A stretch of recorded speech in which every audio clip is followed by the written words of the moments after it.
Nadidi, right? Yes, that's my name. I hope you're well. I'm doing very well.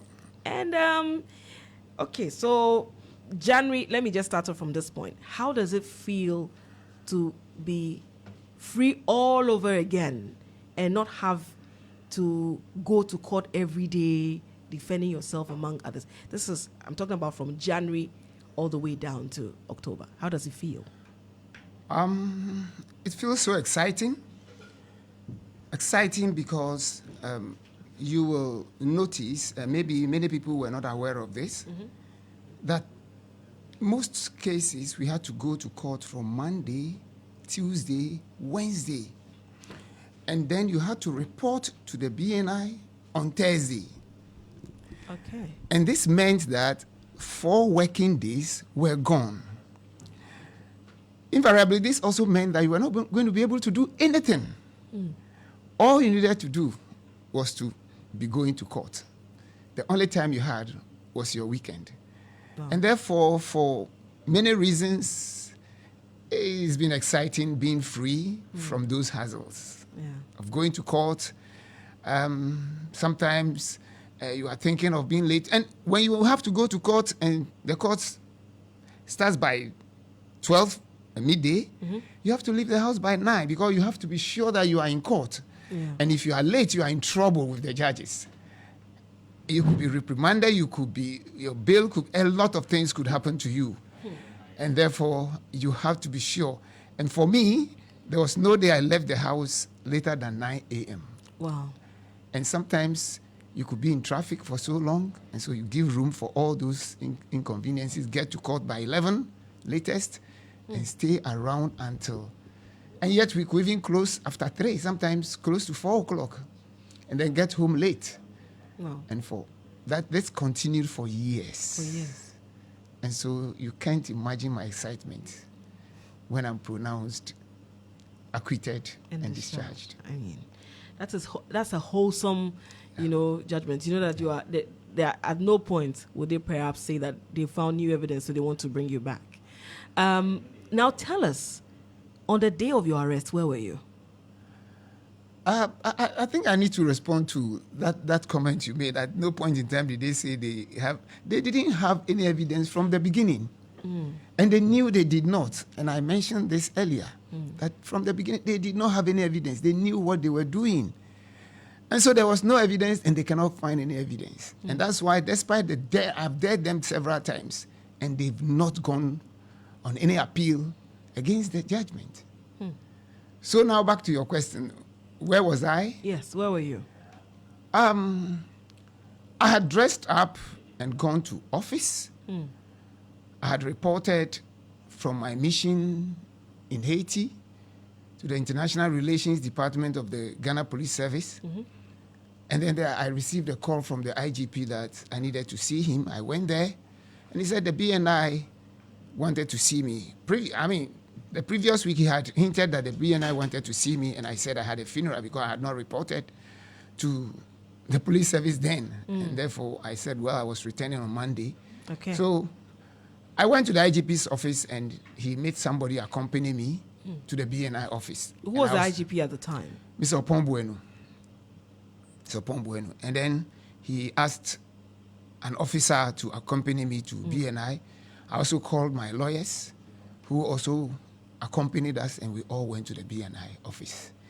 And that's how my life changed for... Overnight? Yes, overnight.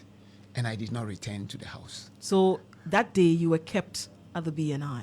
That day I was kept in BNI custody. And at that time, what was racing through your mind? Before I went there, I had psyched myself. Okay.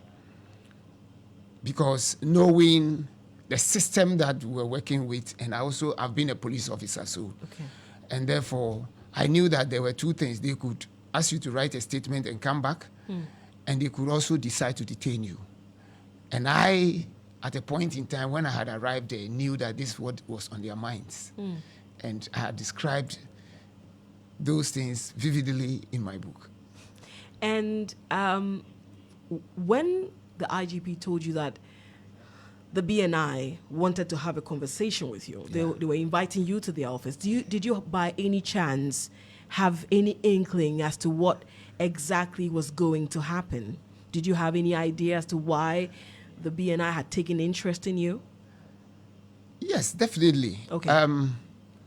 I had mentioned after the judgment Yeah. in certain interviews that I had been threatened by a minister of state. Oh, really? I don't need to mention his name again, but I had been threatened on a platform that I shared with him. And therefore, I wasn't surprised when I was invited. Is the minister's name mentioned in the book? Oh, definitely. His name is there. And I had mentioned it earlier, but I have decided not to mention him again. Okay. And I had dared him that if he thought he was not involved in it, he should sue me or do anything, but I've not heard from him. And I'm still daring him, even in a book. The fact remains that he had threatened me for sharing my opinion. On a WhatsApp platform, he threatened that he was bringing me to book, or he was bringing me I must be brought to order. And so I wasn't surprised. What exactly did you see on the platform? Well, I was just sharing my opinion on something that was shared about civil uprising. Okay. And incidentally and coincidentally, that statement was alleged to have been made by Dr. Nyaho Tamekulu. Okay. And I say coincidentally because he is also chairing this launch. And that's the reason why I'm saying coincidentally. Okay. And so people posted it on the platform, and there were various comments as to whether civil uprising was possible in Ghana or not. And I shared my opinion on the possibilities of civil uprising. Okay. And giving reasons for why it was possible. It was possible, okay. And left it there. People agreed, others disagreed. Okay. Even people began to, and I realized there and then that there are majority of people who did not understand civil uprising and what it meant. They attributed it to something negative, forgetting that I'm a human rights advocate, so I understand all those concepts, including even Arab Spring. So when I expressed those opinions and he decided to come after me, I knew immediately that he did not understand the concepts. So I was just waiting. And that's why I'm saying that from the beginning, I knew that they could not succeed. Substantiates the accusation. Any accusation against me, and therefore I knew I was going to walk free. Yeah. As to when I was going to walk free, I did not know. But I knew definitely that even if it took 10 years for the trial to go on, I was definitely going to go scot-free. And that's why from the beginning, I started writing the book. So you started writing this book, Yes.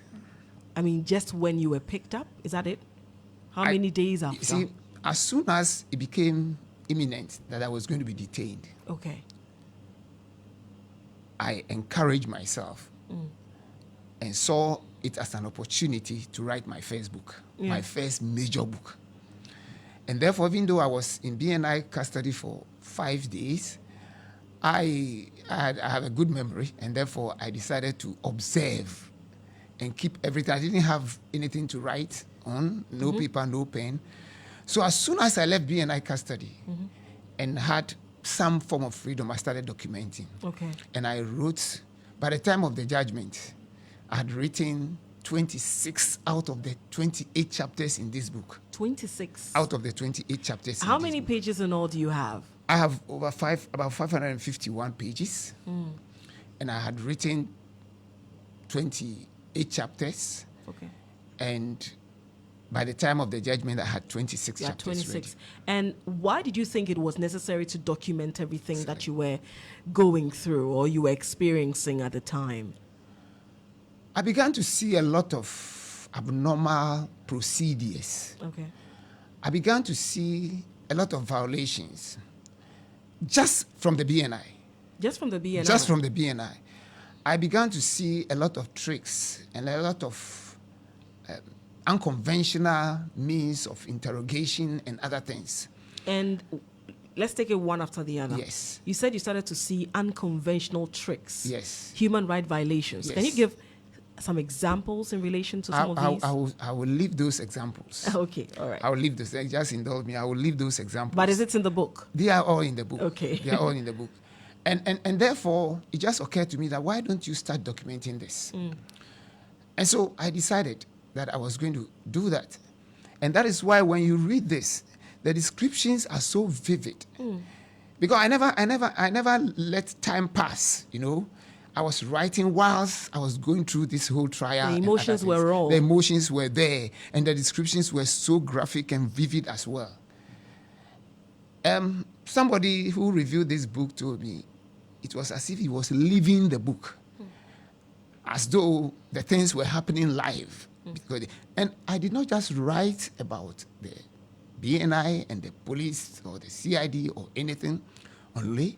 I wrote about the court systems. I wrote about the courtroom procedures, some of which I thought and I believe breached fundamental human rights of accused persons before the court. And all these things are documented. And I did not just write and accuse people. I did so by supporting it with the relevant laws, as well as standard procedures and research, and then came to conclusions. And again, Oliver Twist, I would always ask for more. Can you give us some of the examples, or it has to be the privilege of those who would get the book? I would rather leave most of these details to people to read. Okay. But you see, my motivation for writing this book is to sensitize people, the general public. I'm a human rights activist, and therefore it's part of my duty to do that. And I saw it as a duty to let people know what to expect when they go to BNI. I sought to also let people know what to expect when they are faced with trials in the court system.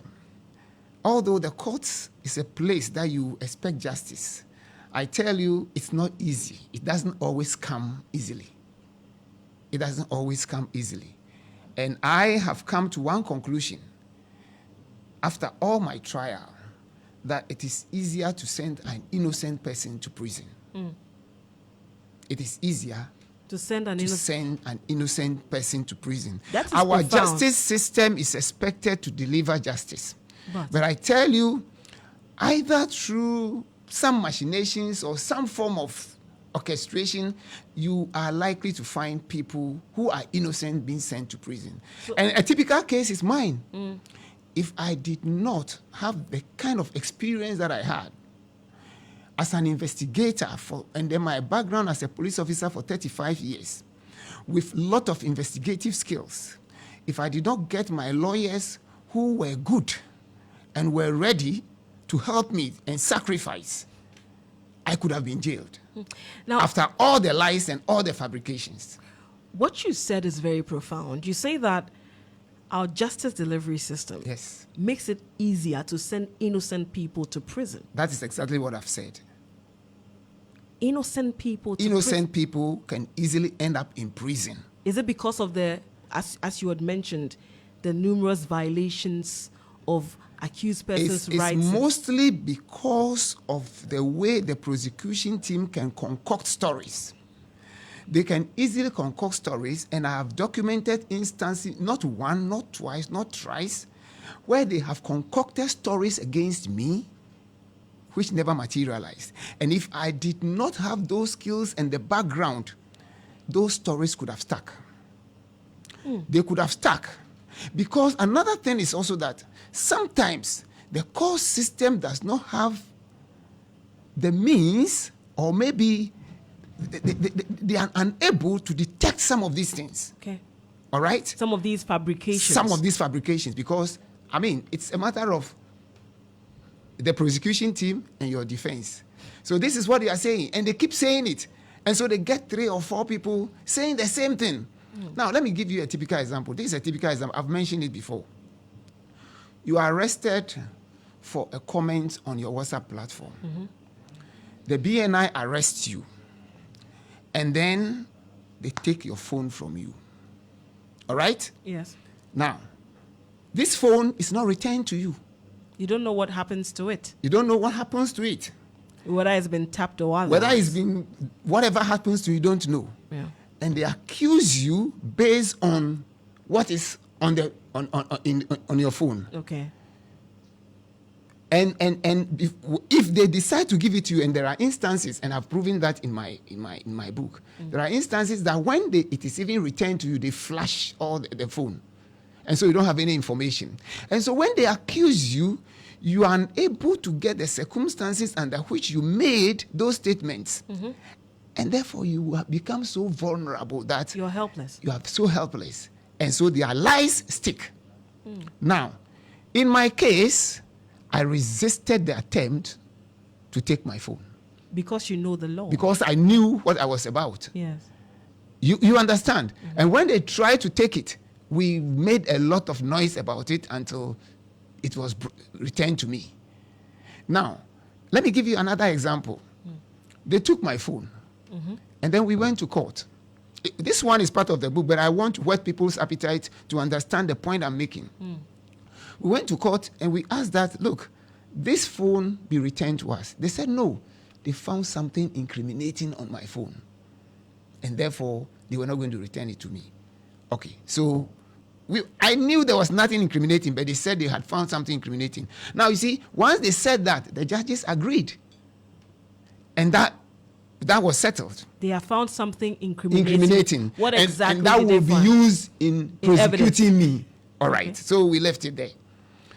But I was very vigilant and alert. And I tell you, if you are not very vigilant and alert, you could go to prison as an innocent person.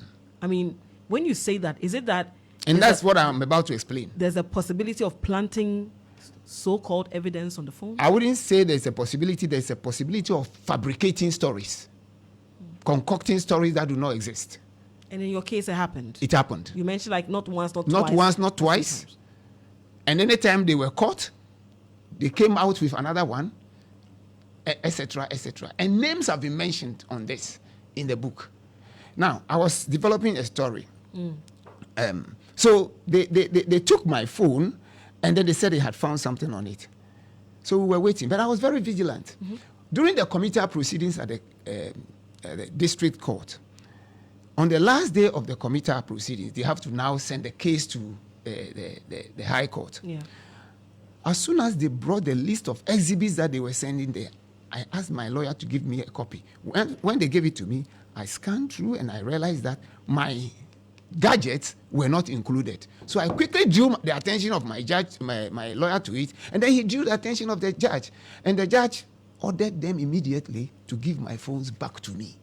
Now, they just wanted to deny me of that access to my phone so that I could not defend myself with the content on the phone. On the phone. Secondly, they will accuse you on an issue which they have not disclosed. You know, the law now is that there must be disclosures. Yes. So they intentionally they deny you of some disclosures which they will not do. And yet they will use those disclosures as basis to accuse you. If you are not very intelligent and very diligent and very fast to realize that, no, what you are accusing me of has not been disclosed, you are going. And there are many people in that space. And there are many people in that space. Those are, you see, I am much more interested in bringing awareness to people about the system that is in place, and also shaming certain people for their actions. Now, in this conversation, I've been curious. It's a question that has been in my head. When you talk about prosecution, lots of the times we know that the police leads the prosecution. Yeah. Did you have officers from from the police establishment, the Ghana Police Service, for instance, leading some of these incidents? I will say that in my case, let me say emphatically that much of the investigation was done by the BNI. It started from defense intelligence. Okay. So my investigation did not start from the police. Okay. It didn't start from even the BNI. It started from defense intelligence. And interestingly, the minister who had control over defense intelligence was the one who accused me. Do you mind telling us the name? Oh, I don't want to mention his name. Since you said you again. mentioned it before. Yes, I've mentioned it before, but everybody knows the minister responsible for who supervises defense intelligence. So they should find out. Okay. But at the end of the day, I really don't want to mention his name Okay, for that's good fine. reasons. For good reasons. But if you get the book, you'll get to know. You them, get to yes. know, and people know his name. It's common knowledge. Okay. It's common knowledge. Then, who is the minister responsible for defense and, for that matter, Defense intelligence. Defense intelligence. That is Dominic So Ito. when he said that he was going to bring me to book. order, Okay. and then I had then been, then I got to realize that the entire investigation started from defense intelligence. Okay. Then I understood it. So it was defense intelligence who started this whole investigation Okay. before submitting it to the BNI. This one is a fact nobody can deny. And then they tried to bring in certain police senior officers. Okay. Interestingly, the police officers were not bold enough to face me during interrogation. And that's another story you may want to read. Their names are clear. Their names are in the book. So they were not facing you during interrogation? Yeah, they were not bold enough to face me during interrogation. So who would do the interrogation? So they led instead? the interrogation to a young guy in the BNI who had only 10 years of experience, and another two BNI guys, young BNI guys, and one chief inspector. Can you imagine assistant commissioner being investigated by a chief inspector of police? It doesn't happen even in the police service. But that's what they did. And so, but these are individuals you knew. I didn't know them. Okay. But I got to know them through the process. Through the process. And yet, interestingly, there was a DCOP on the panel, investigative panel. There were two assistant commissioners of police. So I have always asked myself, why did these people not have the balls, excuse my language, to face me during the interrogation? Okay. Why did they leave it to those guys? It only means a lot, but those are some of the things. So, I mean, your reference to that it is to indicate that these are people who know the process. You know the process. Yet they would look on for younger officers to interrogate you. Interrogate you. And this is not normal. Okay. This is not normal. You see, if you are a civilian and then they could ask a constable to investigate you. If you call a former IGP right now to the CID headquarters, you are definitely not going to ask an ASP to investigate him. It will take the commissioner of police, DG, CID himself, or maybe his deputy to do that kind of interrogation. Okay? So that is the kind of things that we do in our hierarchical institution like the police and the military. Yeah. So you don't ask a chief inspector to interrogate. But of course, the courts did not see anything wrong with it. And I appreciate that. Did you protest it at a certain point? I protested during the committal proceedings but the judge did not see anything wrong with that. And I even gave the judge an instance a scenario where he will be asked to investigate or interrogate a high court judge. Okay, so you get it? To let him appreciate. But he will not appreciate it. And I understood it because, the processes are not laws that have been put there. Okay. There is no law, but it's a matter of procedure. It's a matter of convention that you can't do that. You don't usually do that. And had you psyched yourself for this whole process? Because it appears as though it was tough, but you had made up your mind that this is something you could overcome. Had you experienced something like that in the past? I've been in the police service for 35 years. Yes. And I've gone through a lot because of my advocacy and my nature.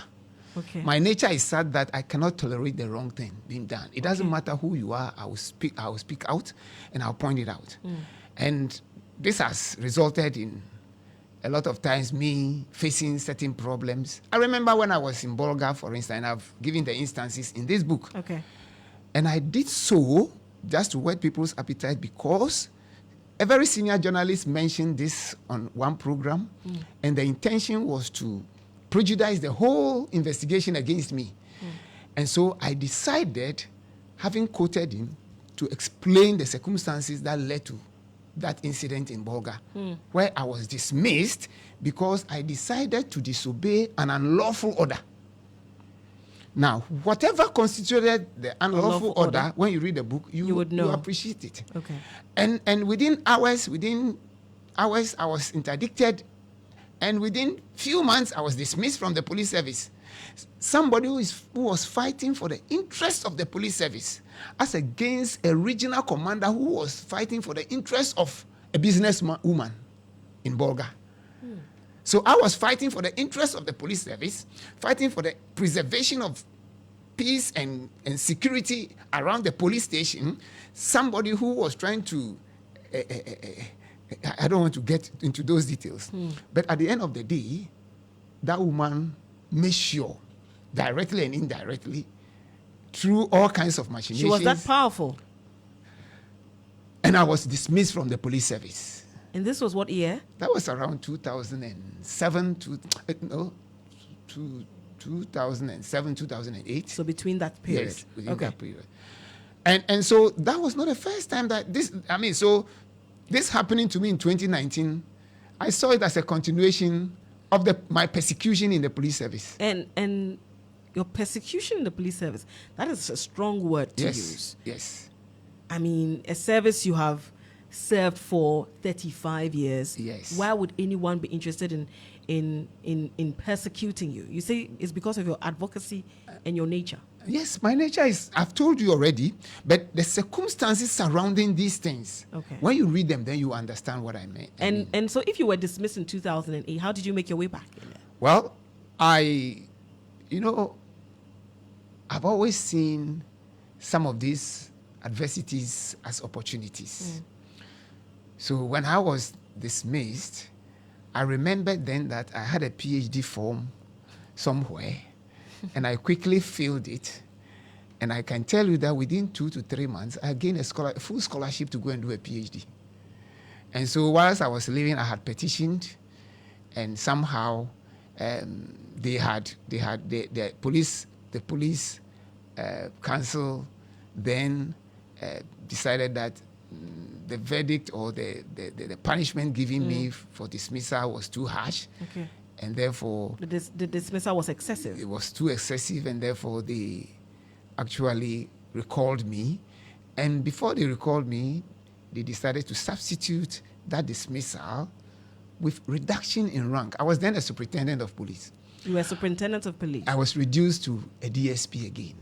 Deputy superintendent of police. Deputy superintendent. So I had to rise and move on until assistant commissioner. And so when it started, I saw it as a continuation of some of the things that have been happening to me. So despite the downgrade, you managed to still rise through the ranks to get to the assistant commissioner of police. Definitely. And that's one of the top positions. You're close to commissioner of police, correct? Definitely. And so you never got to be commissioner of police. Remember, any rank from assistant commissioner is a commissioner rank. Okay. Assistant commissioner, there are actually 2 or 3 ranks in the officer corps. Okay. You see, we have the superintendent rank, and then we have the commissioner rank. Yes, okay. I think there are 2 virtually, or right. Maybe those 2. Because you have assistant superintendent, deputy superintendent, then superintendent. Then you go to chief superintendent. Okay. They are all superintendent ranks. Okay.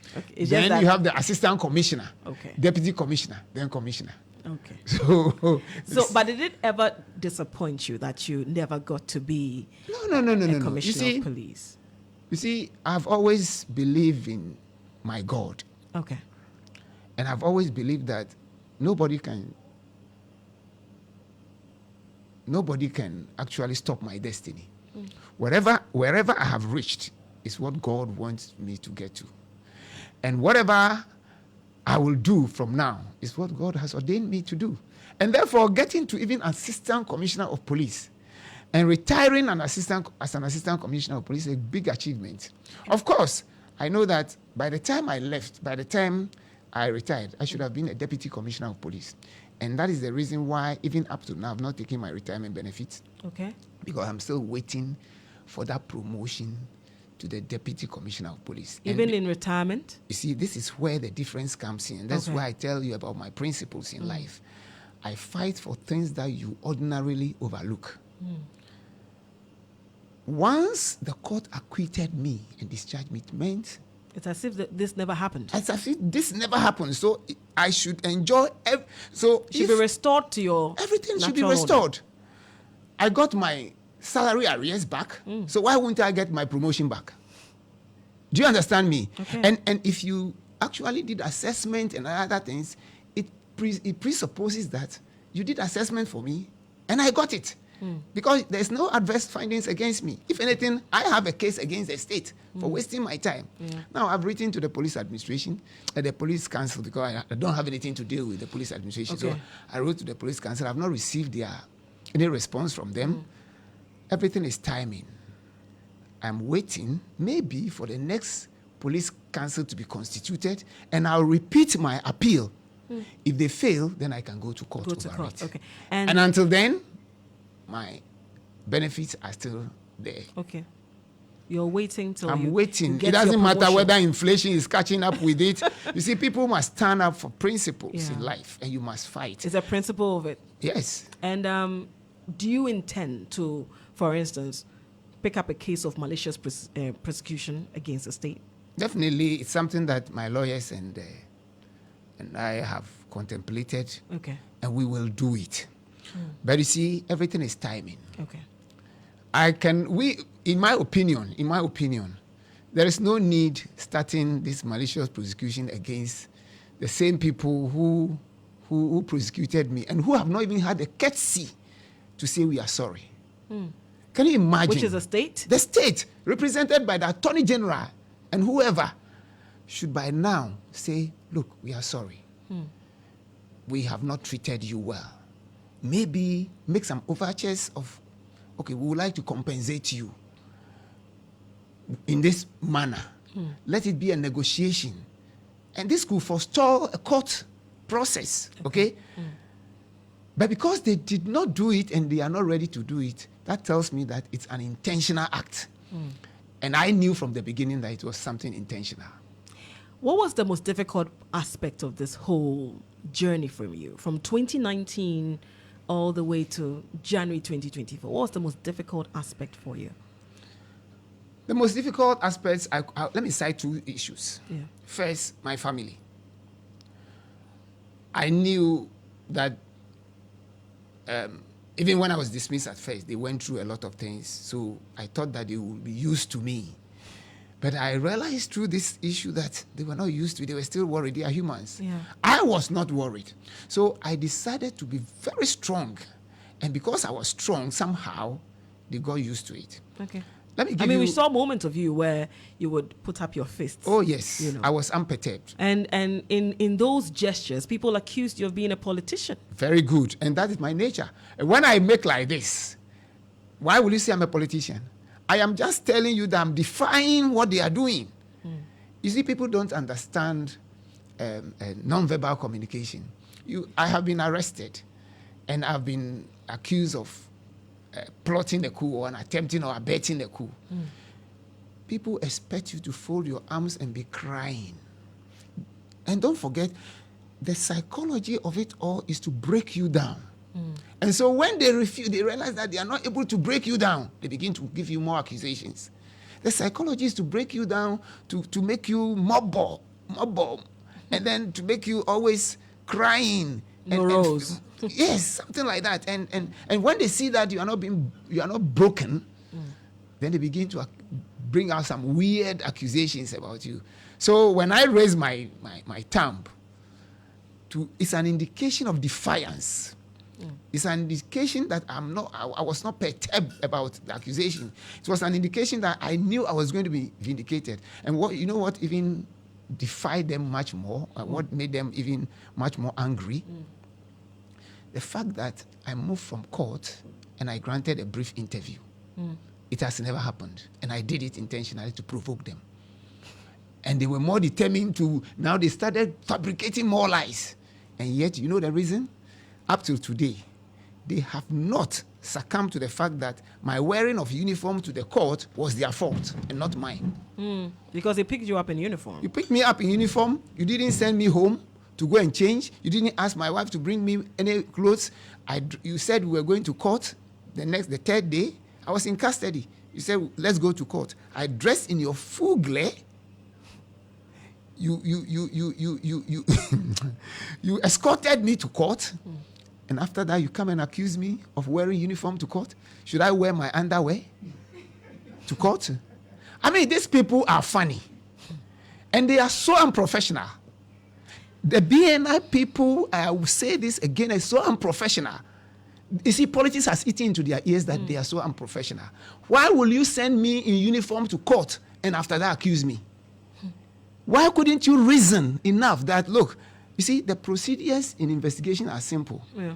You accuse me of abetting a coup d'etat.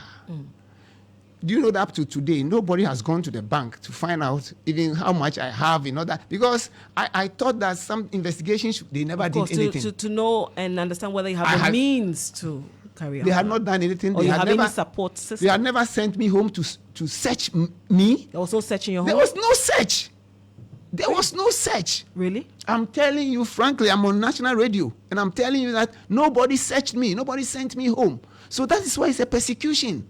They knew right from the beginning they had no case against me.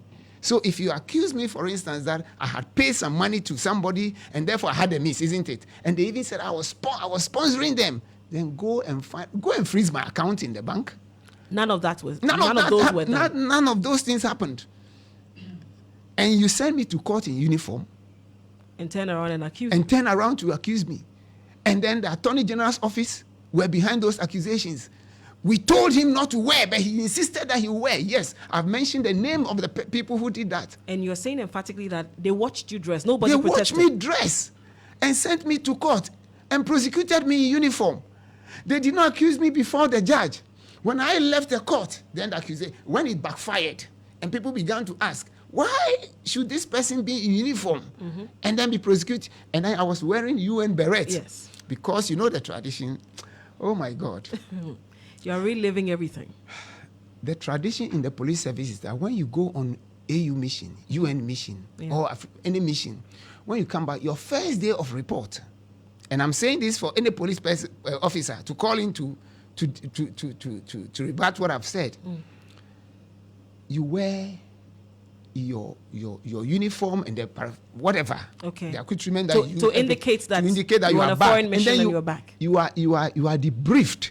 Okay. And then after the debriefing, you go back to your normal uniform. And change into your normal uniform. Okay, so it was your first day at work? It was my first day of work from Haiti. And then you were picked up? I was picked up in my UN uniform and everything. When they were interrogating me, they interrogated me in uniform. And then with my cap on, my UN cap on. That's what they did. Is it the case that, BNI or NIB as it is now, is supposed to be a very sophisticated security establishment? They should be aware. Maybe not sophisticated, very professional. Very when I say sophisticated, it means that they know the rules and regulations, irrespective of whichever security institution is all about. Yes. You understand? Yes. So, in my mind, they know all these things.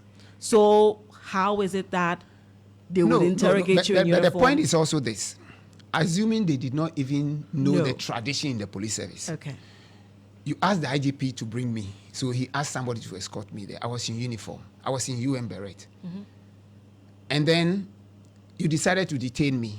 Quickly, you must make arrangement for my clothes. Even if you decided not to send me home and search me, you must make arrangement for my clothes. You didn't do that. I was there on Monday, which was the 4th of November 2019. I was there on Tuesday, which was the 5th of November 2019. And then on Wednesday morning, which was the 6th, you called and asked me to come and dress up and go to court. Now, listen carefully. I knew they were doing the wrong thing. But you didn't bother to tell them. Hey, am I to teach them their work? This is the right time to teach them their work. Am I supposed to? And if I told them at the time that I wasn't going to court because I wasn't properly dressed, they would say you were resisting, right? Could you imagine the kinds of things that they would say I was resisting, and they could do anything to you in the name of resistance and then fabricate stories. Minimum force. You understand? So I decided to follow them. And then when it backfired, they decided to blame me. But at the end of the day, they knew India, and they should be ashamed of themselves. Okay. And They should be so ashamed of that would be themselves. one of your worst experiences. Yes, right? that's one of them. But that one even came in. Another worst experience, that knowing very well that you are not guilty, and yet you have to sit in court every day, Yeah. listening to legal gymnastics here and there. And sometimes you are being talked down to as if you are already guilty. I mean, our justice system treats you as though you are guilty from the beginning. So, despite the fact that the principle of innocence until proven guilty is rather guilty is enshrined, I tell you that throughout my trial, I was being treated as guilty even before I was. So no equality before the law. The prosecution could have their way, and then I could not have my way. The prosecution could get permission, I could not get permission. The prosecution, all kinds of things. And these are some of the things I have documented in my book for people to read and appreciate what it means to go through this, our so-called justice system, which I consider to be much of injustice. Massive. Oh, yes. That's profound. A lot of injustice in the justice system. That is what I mean. Read my chapter 24. I titled it Injustice in the Justice System. Wow. I mean, that is equally Injustice in just the as you had justice said system. about what you had said earlier in relation to how it's more likely to incarcerate innocent people. And I stand by that. I stand by that. And that's why when you read that particular chapter, you will really, it will be as though you are going through those difficult moments. And I've even given instances where the prosecution tries everything possible to compromise the bench. I'm telling you this, and I'm repeating it. I've given instances in this book where the prosecution, the Attorney General's office, intentionally do things to compromise the bench. I'm not saying they compromise them. Do things. Yes, As they to do. whether it does or otherwise. It does or you not is cannot another tell. thing. But I'm saying that they do things to compromise. Such as? You will get to know when In you the read book. the book. Okay, I mean, at this point in time, I want you to give us the details as to where the launch is happening, who will be there, and all that. But before then, I just want to pick your thoughts quickly on the police service which you were a part of. I mean, you can never. It still runs in your blood. You are an officer. Is the police service we see today, is it better off, or they are in the process of getting better, or they are where you don't want it to be? I mean, especially that you have been a huge voice when it comes to advocacy and police reforms as well. Where do we stand? I'll make one or two statements and I'll leave it there. Because much time when I grant interviews, what I say about the police tends to be the news, rather. But let me give you a scenario or an instance. If you really want to know whether the police has moved forward after all these years, just watch what has happened to the Democracy Hub. The accusations against the police during the Democracy Hub, the treatment they gave, the accusation of Oliver Baka-Vomawo, and all those things are indicative of whether the police has moved on, or we are still where we are, or we were pretending to be better. Those are your words. But I mean, Oliver Twist, I always ask for more, especially because of your PhD in human rights and all. I mean, human rights issues. A lot of the times, the police comes under attack from the citizenry. That when it comes to human rights, the police are one of the key institutions that breach that a lot of the times. Why does that happen? No, the point is that the work of the police is the police are supposed to protect.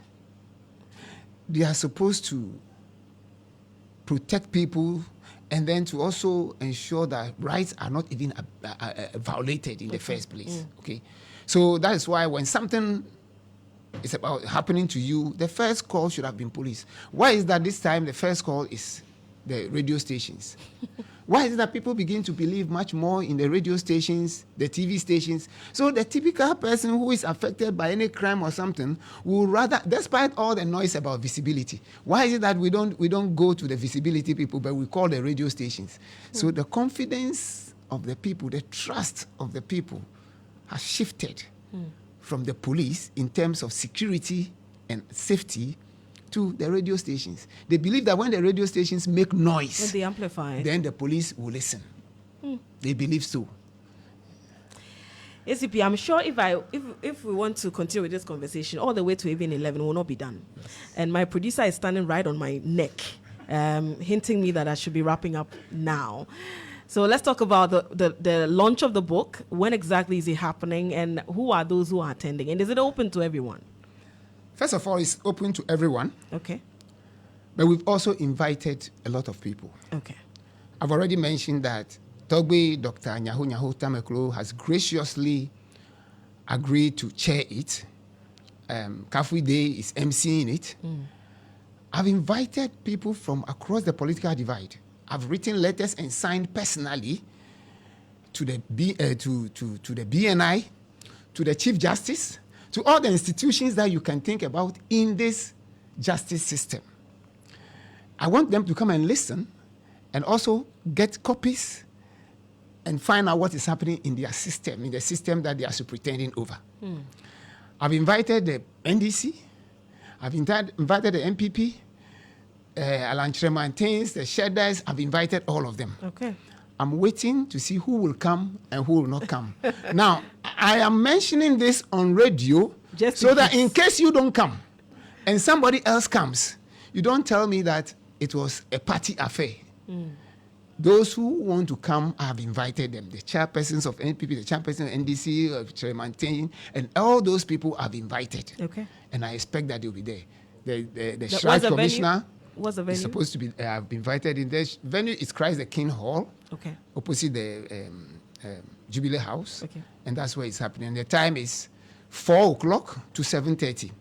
In fact, by 4:30, when the chairman arrives, even if it's one person seated, we shall start the program. And what day is it happening? It's happening on Wednesday, 30th of January, 30th of October. Okay. 30th of October. So it's just 2 days away. Okay. Just 2 days away. And let me just allow you to mention the other guests you said you had invited. You were talking about Shraj, and then I budged them with the venue. Yes, so you said Shraj. Shraj, the judiciary represented by the Attorney General.